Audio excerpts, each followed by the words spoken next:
Ok, hoy día es enero 8, 2022, 6 de la tarde con 2 minutos en el sur de California. Tema de hoy, el anticristo. ¿Qué es el anticristo? ¿Qué tuvo Juan el apóstol en su mente cuando dijo el anticristo? Hay 4 pasajes solamente, 4 textos en todo el Nuevo Testamento que Juan utiliza esa palabra anticristo. Pregunta es, ¿por qué no lo usó en el libro de Apocalipsis la palabra anticristo? Porque Apocalipsis tiene que ver con profecía. ¿Por qué no utilizó Pablo en las 13 cartas que tiene Pablo? Nunca usó la palabra anticristo. ¿Por qué no lo usó cuando Pablo también habla de profecía? Pedro, ¿por qué no lo usó? Los evangelios, Mateo, Marcos, Lucas y Juan. Jesús mismo ni siquiera lo usó.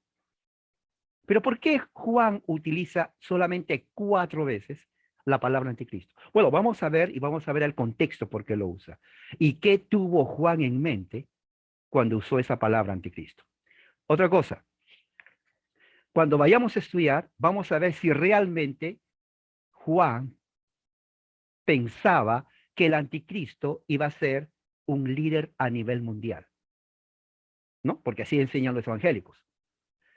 Vamos a ver si ese anticristo es realmente la bestia, porque eso es lo que los evangélicos enseñan. Ellos usan intercambiablemente bestia y anticristo como si fueran lo mismo, ¿no? A veces dicen, bueno, ya viene la bestia, dice, líder mundial. Otro dice, bueno, el anticristo ya viene, líder mundial. Y le echan la culpa al Papa. Cada vez que miran la cara del Papa, dicen, ahí está el anticristo. Ahora, yo no defiendo al Papa, ¿ok? No, la verdad, no lo defiendo. Pero oiga, si a usted le dice algo que usted no es, yo le pregunto a usted, ¿no se va a enojar? ¿No? O si sabe que yo no soy esa persona, me está difamando. Y yo puedo contar cantidad de anécdotas en donde las personas mal identifican, ¿no? Eso se llama estereotipo, en el aspecto religioso a otras personas. Y es interesante porque eso sucede con la palabra anticristo, ¿no? Hay novelas, hay películas, se habla, el anticristo ya está a la vuelta de la esquina, ahora con esto del COVID, dicen, bueno, ahí está la marca de la bestia. Eso es otro tema también. Ahí en Facebook pongo, ¿qué es la marca de la bestia? El COVID, porque es COVID, el 1 y el 9, 7. Pero ellos multiplican 9 por 1, ¿cuánto es? 9, o sea, se quedan en 6. Entonces, 666. ¿Se dan cuenta cómo sacan la fórmula? Es increíble, no, de verdad, se imaginan todo. Vamos con el primer pasaje que habla del anticristo. Está en Primera de Juan 2:18. El contexto va hasta el versículo 19. Dice así Primera de Juan 2:18. Hijitos, es la última hora. Así como oísteis que el anticristo viene, también ahora han surgido muchos anticristos. ¿No? Voy a poner aquí. Por eso sabemos que es la última hora. Salieron de nosotros, pero en realidad no eran de nosotros. Porque si hubieran sido de nosotros, hubieran permanecido con nosotros. Pero salieron a fin de que se manifestara que no todos son de nosotros. Esta es la primera palabra o el primer pasaje donde Juan utiliza anticristo, inclusive 2 veces. Uno en singular y otro en plural. Eso está en 1 Juan 2:18. Ahora, la palabra en el griego singular es anticristos. Igual. Por eso que el español anticristo no es español. Es prácticamente griego, casi mal pronunciado, pero poquito. Porque en el original es anticristos, que es singular, que es anticristo. ¿Qué significa anticristo? Son 2 palabras. Anti, que se puede ser en contra, o en lugar, o opuesto a. Y Cristo, que viene a ser un giro que utilizaron como equivalencia a la palabra hebrea Mashiach. que es ungido o Mesías. Entonces, lo que está diciendo aquí Juan es que el anticristo está relacionado a la última hora. Ahora, la palabra última hora, que es en el original, significa dos cosas. Uno, urgencia de tiempo, porque la palabra última significa lo final. Final, o sea que después de ahí ya no hay más. Juan utiliza esa palabra, pero también significa hora, tiempo específico. Ahora, cuando dice tiempo específico, lo que Juan tiene en mente no solamente es su tiempo donde él vivió, pero se refiere a todo la era del pacto nuevo o pacto de gracia que estamos viviendo. O sea, esta es la idea. Hijitos, es la última hora, y mira lo que dice, y como oísteis, mira lo que dice, como oísteis, implica un momento donde la audiencia de Juan sabía lo que estaba hablando Juan. O sea, la audiencia de Juan no estaba ignorante de lo que hablaba Juan. ¿Qué oyeron? Oyeron el anticristo viene. Ahora, la palabra viene es muy importante porque el contexto es esto. Juan escribe esta carta más o menos al final del año 90. Ya el siglo primero estaba acabándose. Habían muerto todos los apóstoles durante el reinado de Nerón y Vespasiano. Pablo ya había muerto, Pedro, todo. El que quedaba vivo, por testimonio de la iglesia, era Juan el apóstol. Ya estaba anciano. Durante el tiempo de Jesús, que son 30 años, son como 60 años pasaron, desde el tiempo de Jesús hasta la carta de Juan. Recuerde que Jesús en Mateo 24 dijo, y vendrán falsos cristos. Durante ese periodo de tiempo, en los primeros 30 años después de la resurrección de Jesús, aparecieron falsos cristos dentro del judaísmo. Cuando se destruye el templo de Salomón, claro, el de Jerusalén, en el año 70 por el general Tito, ya habían aparecido falsos mesías. Ahora, cuando se destruye, ya los judíos no tenían dónde sacrificar porque ya no había templo. Eso es algo muy importante. Entonces, a partir del año 70 hasta el tiempo que Juan escribe esta carta, son 80, 90, son más o menos como 20 años y algo. Los cristianos comienzan a reunirse en las casas, porque antes también se reunían en el templo, porque eran hebreos. Pero ya para el año 80, 90, ya como en las casas se reunían, y eran casas grandes. Generalmente eran de cristianos que tenían propiedades grandes, ¿no? Y es como una hacienda, ¿no? Una hacienda es en un campo grande, ¿no? Yo he estado ahí, ustedes tal vez también, y hay hermanos que tienen una hacienda tan grandísima que parece un estadio, ¿no? Y ahí se reunían los cristianos, y eran cantidad. Para el año 90 ya había solamente en Jerusalén de cristianos, a ver, había 3.000, 6.000, 10.000, estamos hablando de 70 años. Más de 50.000 cristianos había. Mire, y se reunían en casas. Entonces, ¿qué es lo que pasaba? Cuando entraban, justamente en ese periodo del año 80-90, comienza a salir y a generarse sectas dentro del judaísmo, que tenían influencia griega y pagana.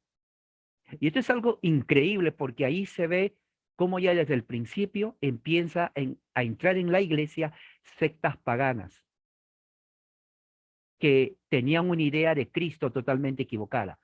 Ahora entiende por qué 300 años después tuvieron que hacer el concilio de Éfeso, el concilio de Nicea, el concilio de Constantinopla, el concilio de Calcedonia. Los 4 primeros concilios que definen la naturaleza de Cristo. Porque si usted tenía una mala idea de qué es Cristo y su naturaleza, eso iba a ser su religión para el resto de su vida. Entonces, en este primer siglo, ya se estaba hablando de que va a venir uno que se va oponer a Cristo, o sea, opuesto a Cristo. Se va a oponer a Cristo, se va a hacer pasar de Cristo y va a estar en contra de Cristo. Ahora, estamos hablando del primer siglo, ¿ok? El año 70, 80, 90. Ellos decían, cuando aparezca este personaje, escuchen bien, significa que ya estamos en los últimos días. Mire la señal. Mientras no aparezca, todo está bien. Pero si aparece, ya estamos en los últimos días. Escuche bien, ese era el mensaje de ese tiempo. Entonces, ¿qué es lo que dice Juan? Juan dice, hijitos, ya estamos en los últimos tiempos. La última hora. Entonces, cuando Juan escribe eso, todos los cristianos prestan atención y dicen, o sea que ya vino el anticristo. Y dice, y como ya saben, el anticristo viene. O sea que ellos ya sabían de eso. Entonces, cuando Juan dice, estamos en la última hora, todos los cristianos de Jerusalén inmediatamente se pusieron en alerta y dijeron, ya estamos en los últimos días. Fíjese la reacción. Entonces, ¿qué dice? También ahora han surgido muchos anticristos. Ahí viene el anticristo en plural. Primero dice que cuando aparezca el personaje anticristo, significa que ya estamos en la última hora. Eso estamos hablando hace más de 2000 años. Y luego Juan dice, ¿adivinen qué? Ya hay anticristos.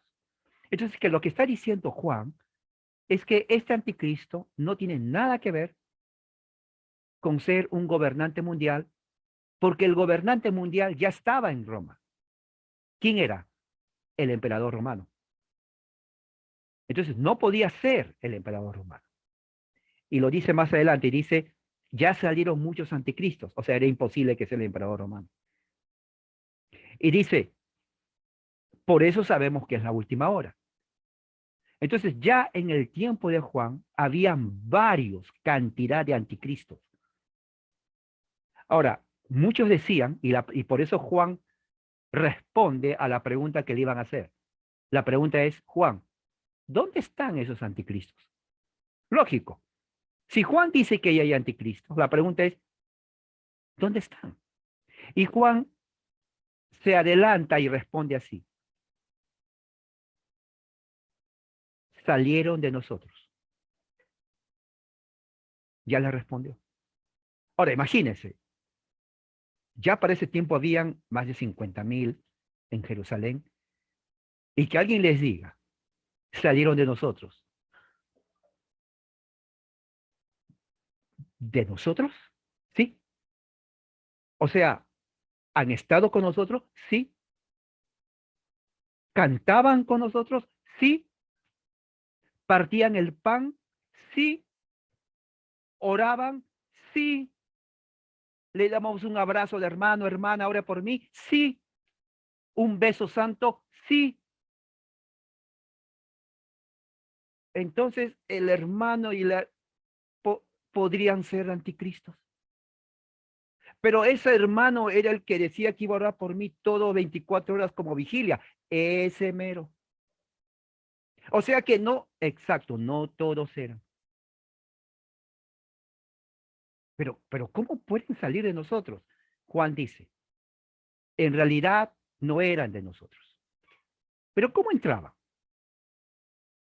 Oiga, en ese tiempo, primer siglo, reunían en las casas, se conocían todos y ellos seguían y decían, vamos a adorar al Cristo.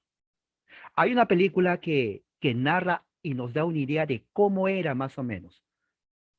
Se llama El manto sagrado. Hay una, hay una, hay una escena ahí donde invitan a un gladiador a las reuniones de los cristianos.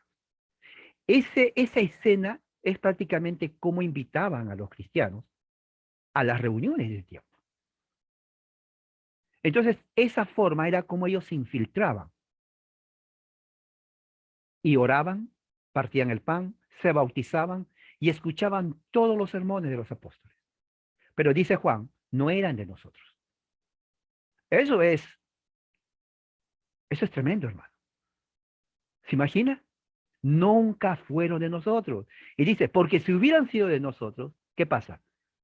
Hubieran permanecido con nosotros. Ahí lo dice. Ahora, esto es importante hoy en día, ¿por qué? Porque desde que empezó la explosión de las sectas en los Estados Unidos en 1880 hasta ahora,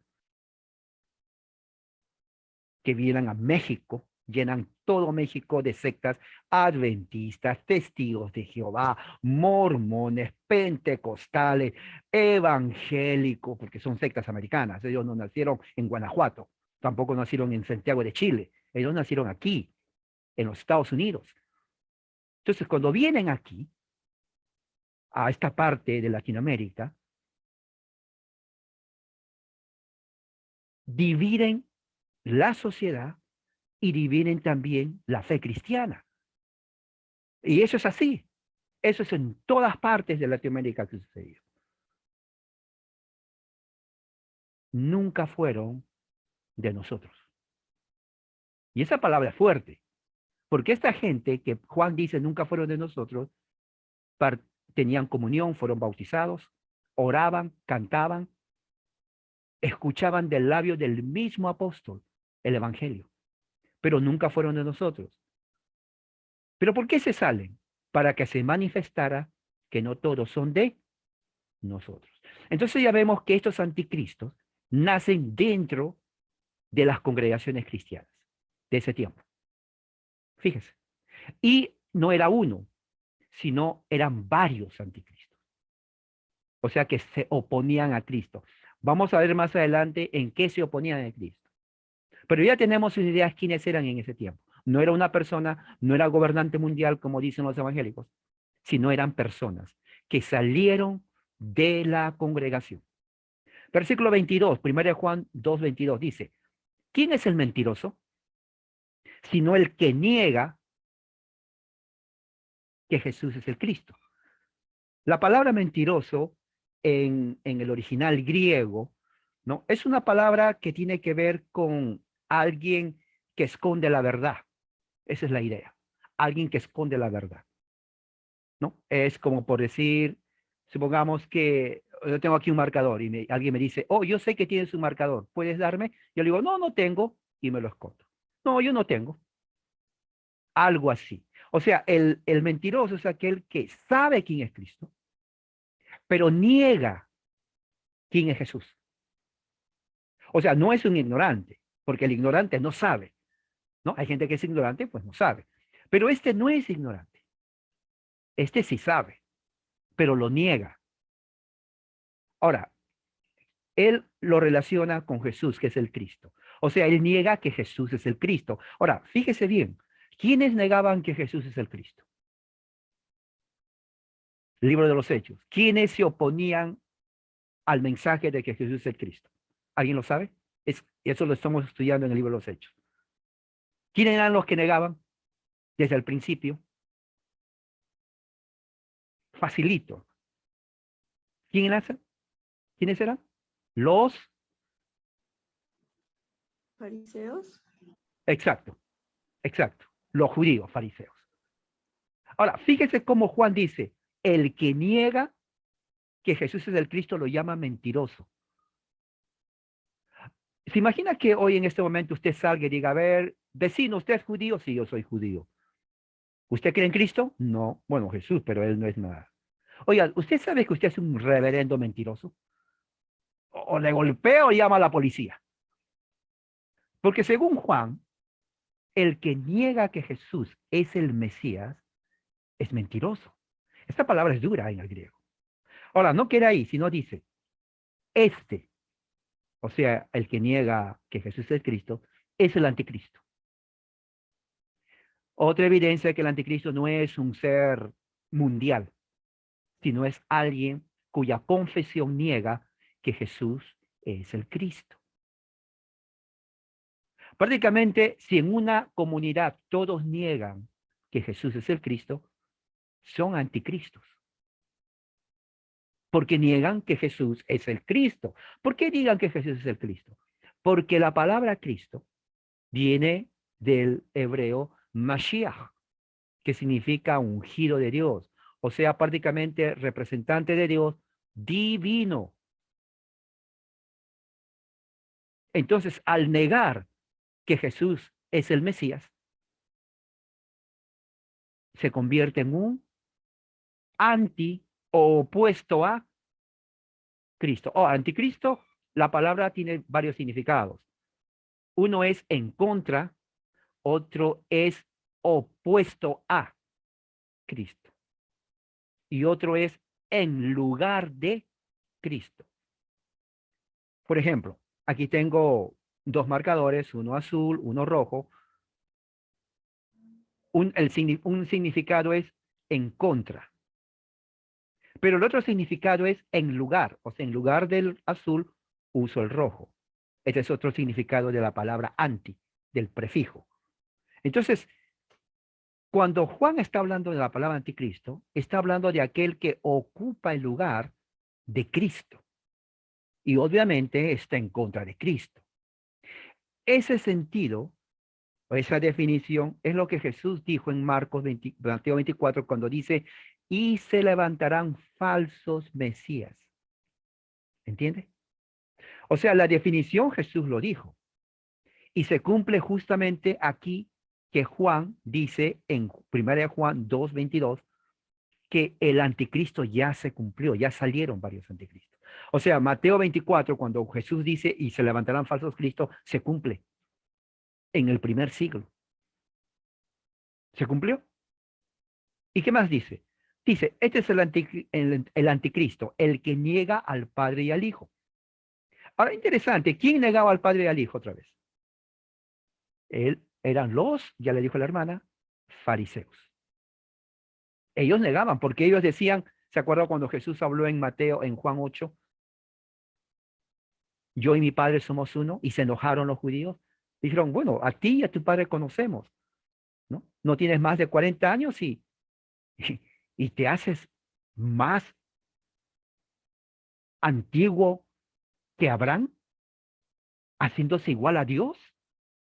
O sea, ellos negaban al padre y al hijo, que había una relación. Entonces, esa actitud anti-Jesús cristiana, Juan lo llama que ellos son anticristos y mentirosos. O sea, esta es la idea. La prueba de que uno es creyente en el Mesías en ese tiempo, y eso es inclusive hasta ahora, pero en ese tiempo que había mucha persecución, era tu confesión. Por eso Pablo dice el que confiesa. Hoy en día, por ejemplo, cualquiera se puede llamar cristiano. Sinceramente, cuando digo cualquiera es porque es cualquiera. ¿Es usted cristiano? Sí. O sea, por eso que ya decir cristiano hoy en día no tiene relevancia. Cuando alguien me dice, oh, yo también soy cristiano, yo le digo, ¿qué secta vas? Porque son sectarios, yo sé. El católico no dice eso, el católico dice católico. Pero cuando alguien dice, soy cristiano, ¿qué secta eres? Es la verdad. ¿Quién es tu pastor? Nombre, fecha de nacimiento de tu secta, ¿no? ¿Cómo entraste ahí? ¿Qué eras antes? Yo le hago ese tipo de preguntas, o sea, no le doy la mano, qué bonito, cristiano, ¿no? Somos hermanos. No, no, no, no somos hermanos. No somos hermanos para nada. Entonces, ¿qué es lo que sucede? En ese tiempo no era así. La confesión era en ese tiempo, ¿qué es Jesús para ti? Ah, Jesús. Si no sabía qué responder, entonces no era creyente. Pero si él decía Jesús es el Cristo, estaba confesando la fe en Jesucristo. El fariseo, el judío o el pagano no confesaba que Jesús era Cristo. Uno, los judíos no lo aceptaban y dos, los paganos no conocían. O sea que si alguien decía quién es Jesús para ti, pero no decía que era el Mesías, no era creyente. No era creyente. Por eso dice, el que niega al Padre y al Hijo es anticristo y es mentiroso. O sea, su fe no es real. Por eso que la frase, el cristianismo es exclusivo, es cierto. Cristianismo no es inclusivo. ¿Cuál es la diferencia cristianismo inclusivo y exclusivo? Inclusivo significa todos vengan, no importa, como dice ese coro arminiano evangélico que se metió en todas las iglesias de México, Centro y Sudamérica evangélico. No me importa la iglesia que tú vayas, si detrás del Calvario tú estás y todos comienzan a aplaudir. Bueno, quédame decir una cosa. Yo también hice lo mismo. Yo tenía mi banda, era líder de música, tocando guitarra, les hacía levantarse, aplaudir y no me importa la iglesia que tú vayas. Claro, porque uno no piensa en las ramificaciones teológicas. Pero sí importa la iglesia que tú vayas. Sí importa. Ahora me doy cuenta que yo enseñaba una mentira. Sí, lo enseñé por mucho tiempo. Es la verdad. Pero hay una verdad y hay una mentira. Hoy en día 2022, ya no es 2021, 2022, México, Centro y Sudamérica, yo no sé cuántos millones de habitantes hay combinados los tres, si alguien puede hacer Google, lo puede saber, pero todos esos millones de latinoamericanos desde México, Centro y Sudamérica hasta el último de la Patagonia, viven un cristianismo falso, y eso es la verdad. Eso es la verdad. Y se ha hecho más falso con las sectas que vienen de Estados Unidos, adventistas, mormones, evangélicos y pentecostales. Si alguien está escuchando esto, que lo va a escuchar y se enoja, no se enoje conmigo. Es la verdad. Se lo voy a repetir. No se enoje conmigo. Haga Google y diga nacimiento, origen del pentecostalismo. Haga. Ahí está Google. Ahí le va a decir quién fue su fundador. Ahí le va a decir en qué ciudad. Ahí le va a decir cómo vino a Colombia, Ecuador, Perú, México, Chile, Uruguay, Bolivia, que no tiene mar, y todo lo demás. Ahí le va a decir todo eso. Pero no se enoje conmigo. Igual con los adventistas. Oiga, en Latinoamérica nunca nos enseñaron a orar el sábado. Eso viene de sectarios. Eso es la verdad. José Smith no es latinoamericano, amigo mormón. Usted realmente entró a una secta falsa. Y es la verdad, amigo. Mormón es secta falsa. ¿Cómo quiere que se lo diga? Testigo de Jehová, peor todavía, de los Estados Unidos, Nueva York. ¿Por qué se metió a esa secta? Se lo digo aquí, la verdad. ¿Por qué? Dígame. Es la verdad, ¿por qué? ¿Qué le da ser testigo de Jehová? Dígame la verdad, hablemos. No, no le da nada.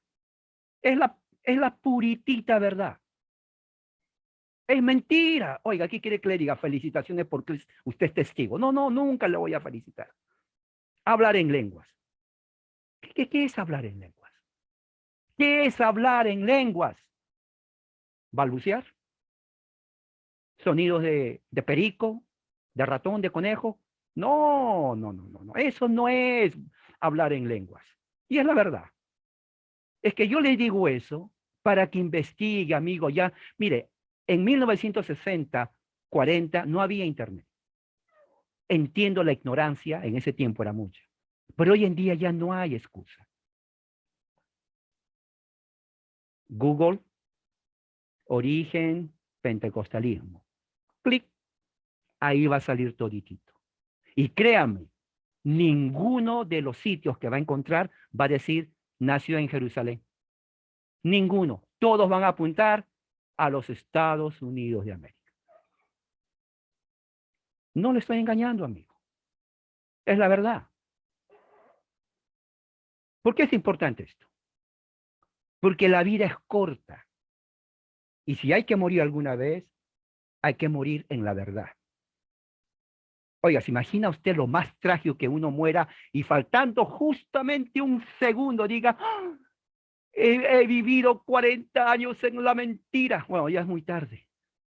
Ya es muy tarde.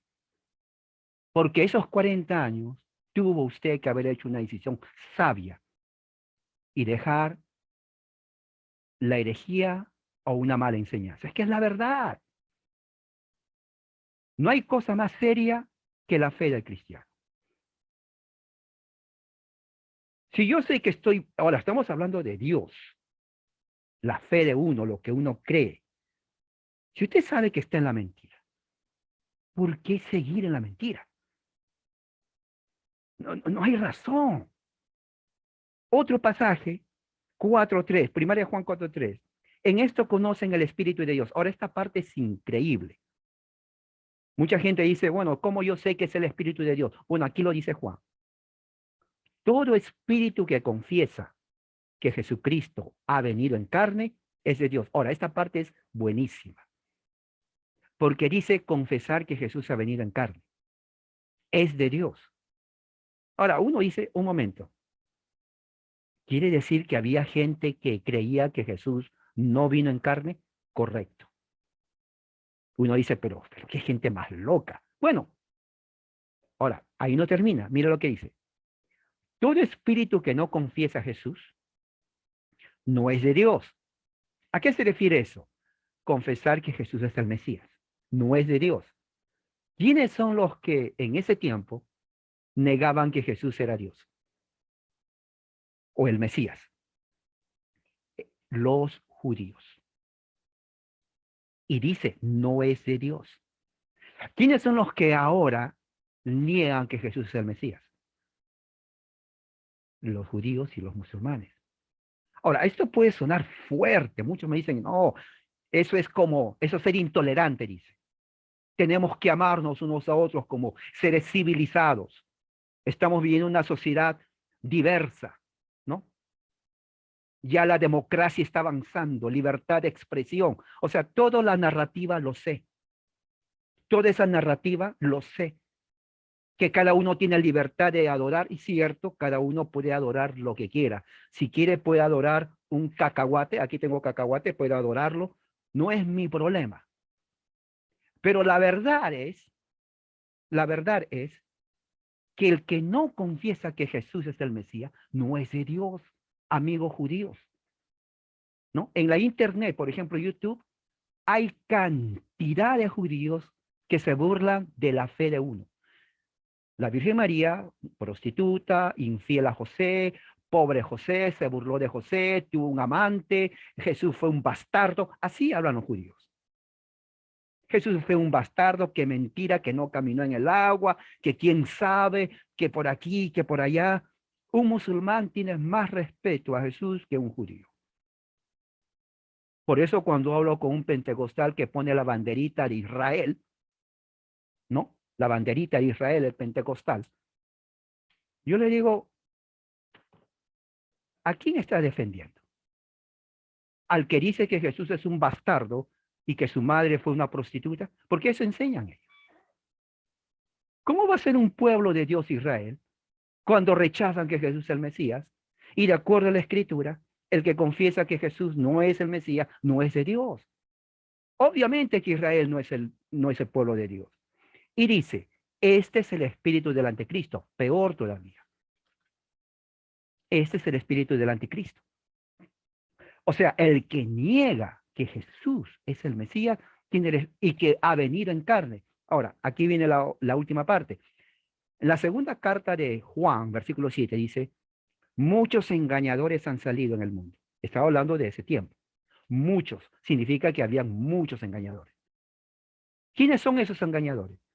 Que no confiesan que Jesús ha venido en carne. Otra vez dice, no ha venido en carne. Y dice, este es el engañador y el anticristo.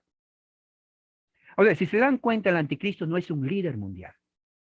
No es que se va a poner en las Naciones Unidas, se va a poner en Washington, en el Vaticano, o el Papa, ni siquiera menciona, bueno, el papado no existía en ese tiempo. Eran personas que negaban que Jesús vino en carne y que eran mentirosos y que negaban que Jesús era el Mesías. Y que eran grupos que salieron de las comunidades cristianas que fueron bautizados, que compartían el pan y que cantaban y que oraban por usted y que conocían todo el evangelio de la boca de los apóstoles. Ellos nunca fueron de ellos, dice Juan.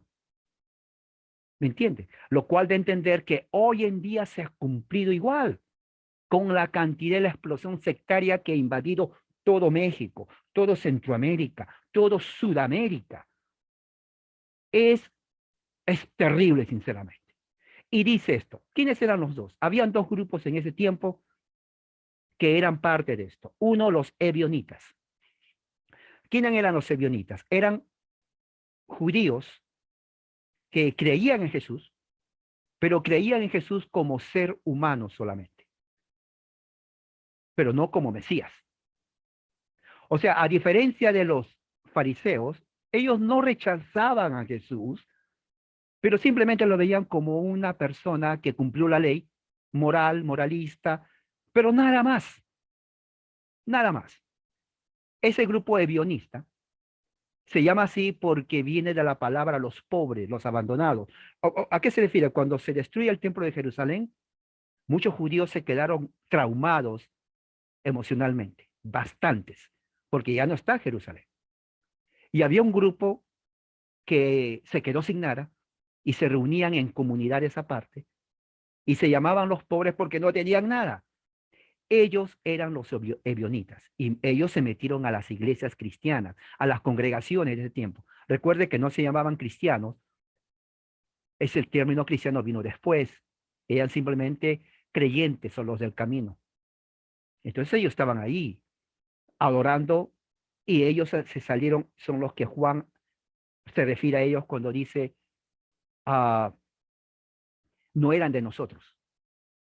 Había otro grupo que se llamaban los docetistas, ¿no? Docetistas de la palabra griega que significa lo que parece ser, pero no es. Ellos enseñaban que Jesús realmente fue un espíritu. O sea, quiere decir que sí existió, pero era espíritu, no tenía cuerpo. O sea, lo opuesto a los ebionitas. O sea, Jesús, según ellos, vino en espíritu, pero no en carne. De ellos está hablando el apóstol Juan. ¿Sí? ¿Qué dice? Los que niegan que Jesús vino en carne. Justamente de ellos, de los docetistas. Y los docetistas empieza casi al final y se expande hasta el siglo II, siglo III y siguen infiltrando en comunidades cristianas y se juntan con los gnósticos. Por eso que durante los primeros siglos, 5 siglos, habían cristianos gnósticos. Es más, habían obispos gnósticos en todo África, en todo Asia, en toda Europa. Tenían, sí, eran obispos. Por eso que hacían los concilios. Éfeso, Constantinopla, Nicea, Calcedonia. Porque tenían que decir quién es Cristo. ¿Era Cristo hombre y no espíritu o era espíritu y no carne? Nosotros cuando creemos en la Trinidad, eso no lo inventó el apóstol Pablo. Eso fue decidido en el año 321 en el concilio de Nicea. Cuando decimos que Jesús es completamente hombre, completamente Dios, dos naturalezas en una persona inconfundibles, ¿no? Pero cada una en su propia naturaleza. Estamos siguiendo lo que dijeron en Calcedonia en el año 451, basado en la carta que hizo el Papa Leo I, el Grande. Haga Google y lea la biografía del Papa Leo. ¿Se acuerda? Hace unos años atrás, tal vez se diría, vete a la biblioteca y busque este libro. Bueno, ahora ya no. Ahora haga Google, así, al alcance de su mano, ponga Leo I, el Grande, y va a ver que lo que él escribió es lo que nosotros creemos. Porque lo que él hizo fue justamente poner en orden toda la teología cristológica que católicos, ortodoxos y reformados presbiterianos creen. Eso. O sea que prácticamente nuestra cristología nace de un papa católico. Y Leo I está considerado como uno de los mejores papas, igual que Gregorio el Grande, del siglo VIII. Son los dos de todos los papas que hubo mucha corrupción. Pero Leo I fue considerado y es considerado doctor de la iglesia. Era todo lo que puso ahí es lo que creemos. En la verdad, él lo hizo. ¿Por qué lo hizo él? Porque estaba ayudando a refutar la doctrina de que Jesús tenía solamente una naturaleza en un cuerpo. De el monje Euticos, porque Euticos dijo que cuando nació Jesús, la naturaleza divina lo absorbe a la humana y se queda uno. O sea, ya no hay Cristo humano. El Papa Leo I dice, no, son dos naturalezas, humana y divina. La divina no le absorbe, sino que están juntas, pero no se confunden en una sola persona. Eso se llama la hipóstasis. También la kenosis. O sea, son términos que ellos usaron y eso nosotros creemos. Salirse de eso es herejía. Y hoy en día los que son herejes son los testigos de Jehová, que niegan que Jesús es Dios, dicen que tuvo una creación y es menor que el Padre. Los adventistas también, los mormones, porque su teología de Dios es totalmente diferente. Así que eso es lo que Juan tenía en mente cuando habla del anticristo. Eran personas que nacieron de la iglesia y que eran unos ebionitas y otros eran los docetistas y que tenían enfatizaban la humanidad de Jesús, pero no el Mesías, y el otro enfatizaban que Jesús no vino en carne, como dice Juan, y Juan dice que ellos son mentirosos y que son el anticristo, y llenaron mucha parte del Asia Menor, de Palestina, de la parte de Siria, de la parte de Egipto, de la parte de la Capadocia, todas las partes que viajó Pablo, ahí se metieron todos ellos. Y eran muchos de ellos obispos. Esos son los anticristos. Y Juan dice, sabemos que estamos en los últimos tiempos. O sea, los últimos tiempos empezó ya en ese momento. Pregunta que me hacen siempre. Entonces, ¿ya no hay anticristo hoy? Bueno, si se entiende que anticristo es el que está en contra de la definición, sí hay todavía. Claro que hay grupos gnósticos. Hay grupos gnósticos que todavía creen eso, ¿no? Que Jesús fue solamente un gran espíritu, ¿no? O el otro grupo, como los ebionitas, que dicen, sí, Jesús fue un gran maestro, pero nada más. De acuerdo a la definición, ellos son anticristos, porque niegan ya sea una u otra naturaleza de Jesús. Pero en ningún momento el anticristo es un gobernante mundial que va a regir o que el papa es el anticristo. No lo dice eso, no existía el papado hasta unos 300, 400 años después. Así que, del punto de vista bíblico, eso es lo que tenía Juan. Bueno, con esto voy a terminar aquí. Y si alguien tiene una pregunta o comentario, por favor me lo puede hacer.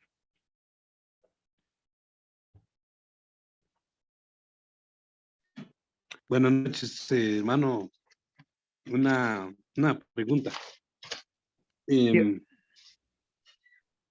Usted, al principio mencionó que había 4 pasajes del Nuevo Testamento. Solo Sí. pude captar Juan 2:18 y Primera de Juan 4:3. Los otros 2 no los pude captar. Ok, aquí va. Mencionó. Sí, primero, Primera de Juan 2:18.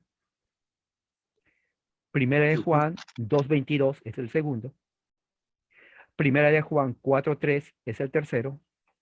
Y segunda de Juan 7 es el cuarto. Gracias. Ok, hermano.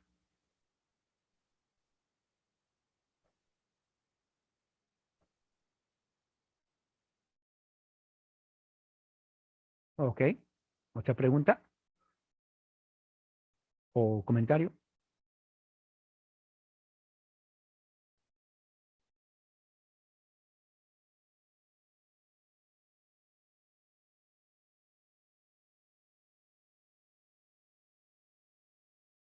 Yo aquí, ¿me escuchan? ¿Aló? ¿Aló? Sí, adelante. ¿Sí me escuchan? Sí, sí la Ya. escucho. Es que me quedé en el trozo de la secta. Me quedé pensando en parte donde usted habla sobre la secta.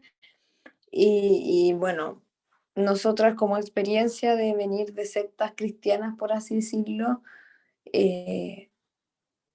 podemos decir que es verdad todo eso. No sé, como que había pensado en cuál es la implicancia. Yo creo que esto es un tema largo que podría ser por una clase completa, pero cuál es la implicancia, podríamos decir, psicológica para las personas que vienen de sectas en cuanto a que la creencia, como dice, cuando uno cree mentiras, esta es más que creer mentiras, tiene muchas consecuencias porque las personas viven mal porque viven en bajas creencias. Entonces, no sé si podría ser un tema súper profundo para tocar en alguna clase o no sé, algún comentario al respecto.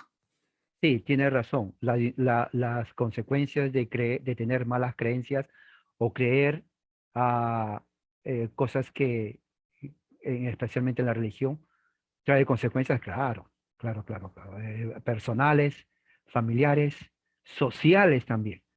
Tengo hermanos, por ejemplo, que, bueno, aquí en Estados Unidos se ha visto desde el principio, por ejemplo, he visto ayer o hace unos días que alguien en Facebook va a hacer un debate con un testigo de Jehová. Y yo escribí ahí, ¿no? Digo, es una pérdida de tiempo debatir con un testigo de Jehová. Es una pérdida de tiempo porque no se puede debatir con una secta que, una secta criminal, yo diría criminal, como, sí.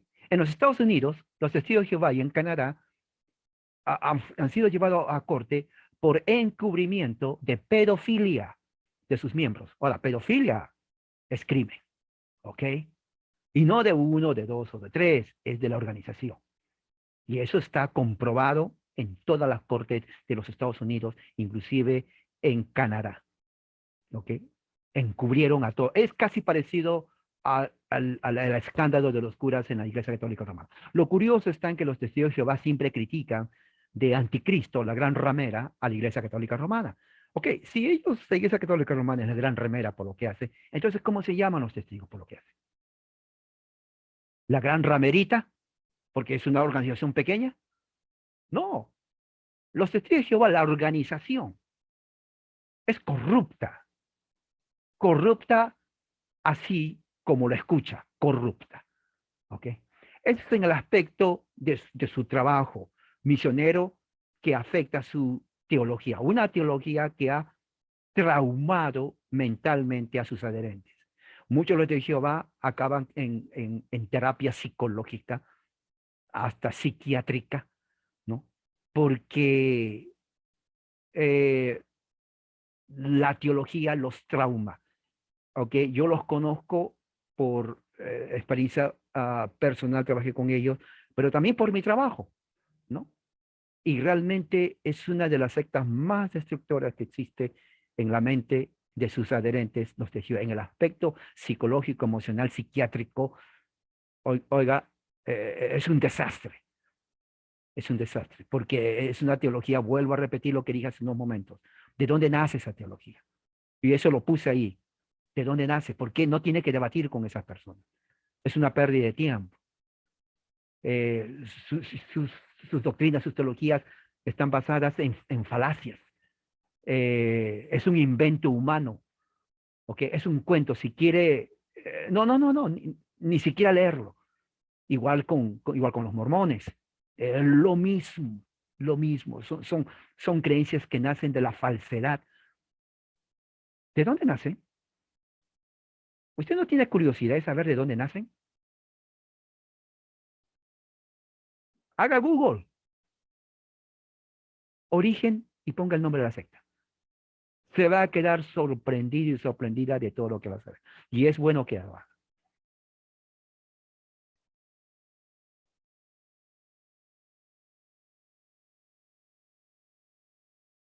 Ok, bueno, entonces si no hay otro comentario o pregunta, es un tema muy amplio como, ok, alguien puso aquí algo. A ver, chat. Qué bendiciones, pastor hermano, gracias por la enseñanza, gloria a Dios. Ok. Alguien más, se fue de nuestra hermana Daniela Paz para que interceda con su presidente chileno y le den mar a Bolivia. Ok. Es su parte cómica aquí. Ah, eso yo lo puse nomás.